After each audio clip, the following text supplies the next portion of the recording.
नमस्कार मंडळी, आज आपण कोकणामध्ये कोकण रेल्वेने चाललो आहोत. गोरेगाव स्टेशन आहे. गोरेगाव स्टेशनला ते गाडी क्रॉसिंगसाठी थांबलेली आहे. ही गाडी क्रॉसिंगला थांबल्यावरती पब्लिक सर्व खाली उतरलेली आहे. ही अशीच मजा असते. एस टीने प्रवास करण्यापेक्षा रेल्वेने प्रवास चांगला असतो, कारण जिथे ते क्रॉसिंग भेटते तिथे ते आपल्याला उतरता येतं आणि कोकणामधली जी मजा आहे ती आपल्याला लुटता येते. तसंच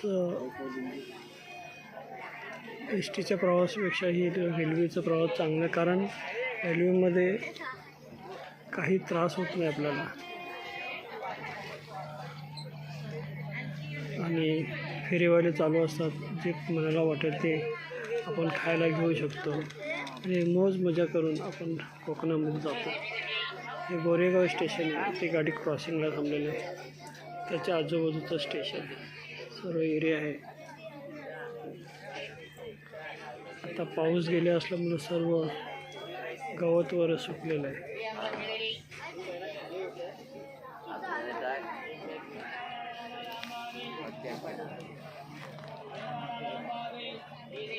गाडीला त्याप्रमाणे जशी पाहिजे तशी गर्दी नाही आहे, पण थोडीफार गर्दी आहे गाडीला.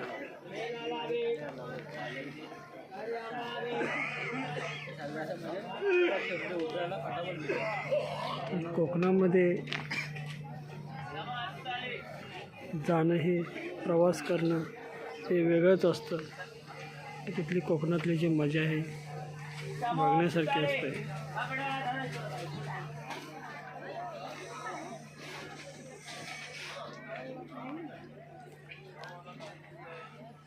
आत्ताच पाऊस गेले असल्यामुळं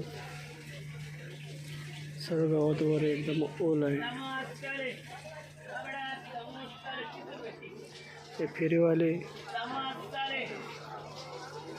ते पनवेलपासून ते तुम्हाला खेडपर्यंत ते फेरीवाले सर्व चालूच असतात.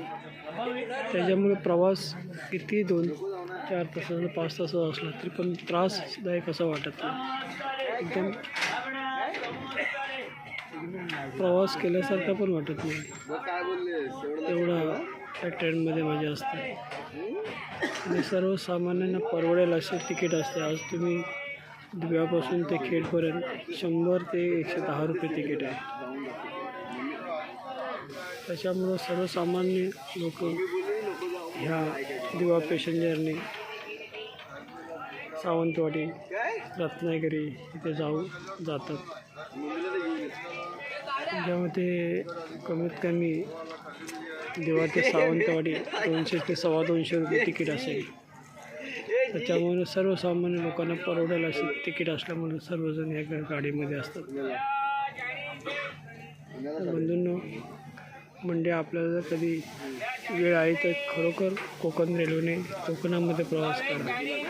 एस टीने जाण्यापेक्षा कोकण रेल्वेने जा. प्रवास पण चांगला असतो आणि आपल्याला त्रास पण होणार नाही. रस्त्याने बाय रोड जाण्यापेक्षा बाय रोडने आपल्याला माहिती आहे रस्त्याचे किती दुर्दशा झालेली आहे. त्यापेक्षा ह्या ट्रेननी जर गेलात तर तुम्हाला लवकर पोहोचता येईल आणि प्रवास पण सुखकर होईल. तर धन्यवाद मंडळी. आपल्याला व्हिडिओ कसा वाटला त्याबद्दल लाईक करा, शेअर करा, चॅनलला सबस्क्राईब करा. धन्यवाद.